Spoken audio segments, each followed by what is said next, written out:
2 laps to go.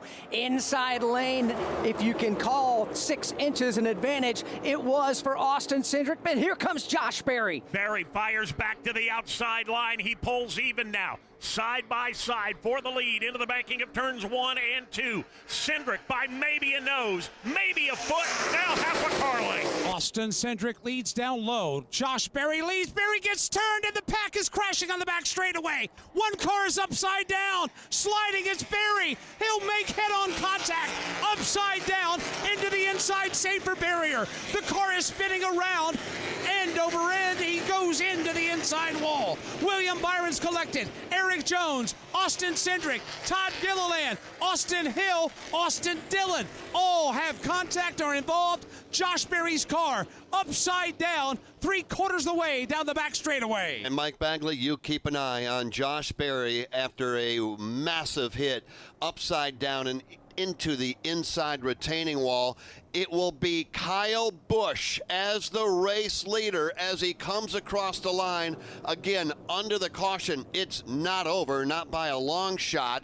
Kyle Busch, red flag is coming out on lap 159, unofficially at the line. Busch, Burton, and Bell. Top 3, how about this? Parker Retzloff, driving the Linda Beard-owned Chevrolet. Parker is 4th, and John Hunter Nemechek is 5th. Let's get it quickly. Back out. We'll get to Mike Bagley in a minute. Let's get to the care center first. Joey Logano is out, looks all right, but you just saw yet another wreck, car going over, just shaking your head. How do you explain tonight? Yeah, I mean, it's speedway racing, man. It's a lot of fun till it's not. And, we did a good job keeping our car in position all night, up in the top 5 the whole race. Got a stage win, which is great. And McDowell just got turned and came down in front of me, nowhere to go. And seems like I think he's okay as well. So pretty big hits there. And then horrible to see Josh Berry there a second ago upside down on the wall. Got to figure out how to keep the cars on the ground. Not doing enough to fix that. All right, Joey Logano out after his wreck, after another dominating car tonight. Yeah, we're under the red flag. Cleanup continues, and Mike Bagley, all eyes on the Josh Berry car. And there is an armada of safety vehicles that have arrived on the scene. What they're focused on first is getting the car righted and get put on all 4 wheels. Once that happens, they can get Josh out of the car. Right now, the wrecker is there, and they are stirruping the wheels. Once they do that, then they'll ease the car back over.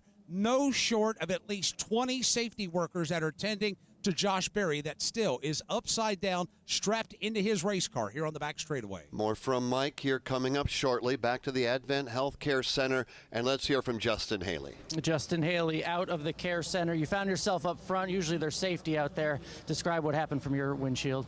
Yeah, I'm not sure. Just last few laps of the speedway race. So, yeah, good run for us. Appreciate everyone at RWR for their hard work.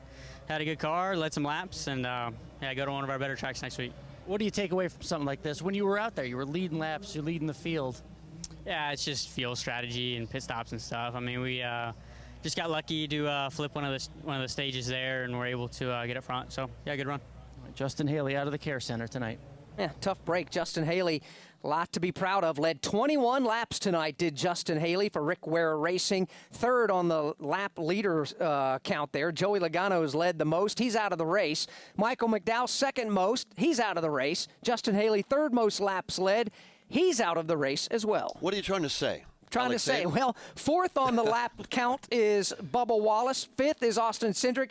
Both of those drivers have got damage. Let's go back to Mike Bagley out on the Daytona Superstretch. Josh Berry's car is back on all 4 wheels. He has immediately climbed from the car and gave a thumbs up to everybody. That's the best news of the night here in Daytona. After a horrific crash, Josh Berry spinning on his lid down the back straightaway has been righted. He's out of the car. He, too, will be headed to the infield care center under his own power. And thank you for building these race cars the way you do. Absolutely. Josh Berry, we understand from Mike, is at least okay at the moment. We'll hear from him hopefully later on. Let's get you back to the Advent Health Care Center now. And here's Alan Cavana. Ricky Stenhouse Jr. checked and released. What happened from what you saw? I was just running in the middle there, kind of saved our car all day, and Actually made our way closer to the front a little quicker than I thought we were going to be able to. You know, that caution kind of killed us. We had been saving a ton of fuel in the spot that we were in. Felt like we were going to gain some track position on that green flag pit stop, but obviously we didn't get that, you know, and we were mired back in, 20th. And so we got, the third row on the end in the middle there, and looked like the two just turned the 34, and then we all piled in there. So just part of it. All right, just part of it. Ricky Stenhouse Jr. ends his night here at the Care Center. Tough break there. And these drivers coming out of the Care Center right now were involved in the big crash that happened on our make that the sixth caution of the race back on lap 1, number 57. Back to Alan Cavana.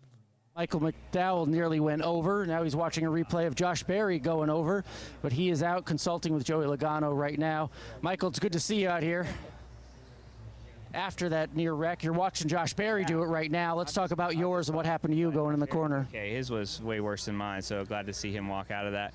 It's racing at a super speedway. It's it's not the cutoff race, but it feels like the cutoff race, right, to get into the playoffs. And we are putting ourselves in position to have a fighting chance, and really proud of everybody at front row. That's what we needed to do. We needed to be up front and have a shot at it. And, just going into turn 1 there, I haven't seen it, but I felt like I got turned. Now, whether that was, a big run coming or a big shove coming, the 2 was pushing me good, and I just kind of got pushed off in the turn 1, and it took off. So, yeah, it's unfortunate. I'm not mad at him. I mean, it's super speedway racing. Everybody going for it. He was trying to be a good Ford teammate and push me to the front. We almost had the 5 cleared. So I'll have to go back and watch it. But just bummed for my team. We had a really fast Ford Mustang, and you got to win to get in, and we didn't do that.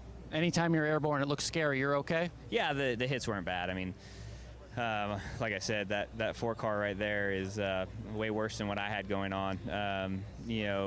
I felt it go up in the air. Then I'm not sure who it was that hit me while I was in the air, but it felt like that kind of set me back down. So, we'll always look at it and study it and see if there's anything we can do differently. But it's the end of a Daytona, and you have that.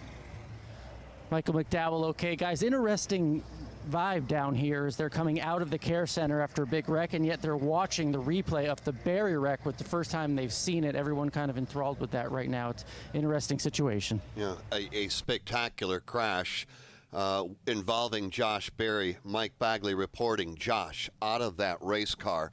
We're under the red flag, lap 159. This race will be headed to overtime.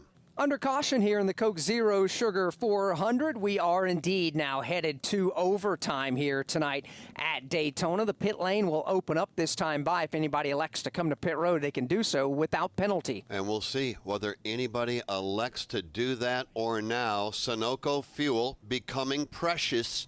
But as you heard from Steve and Brad and Alan on pit road, I think most everybody believes they have enough to go through 1 overtime. If we do get to a second one, well, that might get a little dicey. Kyle Busch is out front in a must-win situation, and he is in the catbird seat. How about him?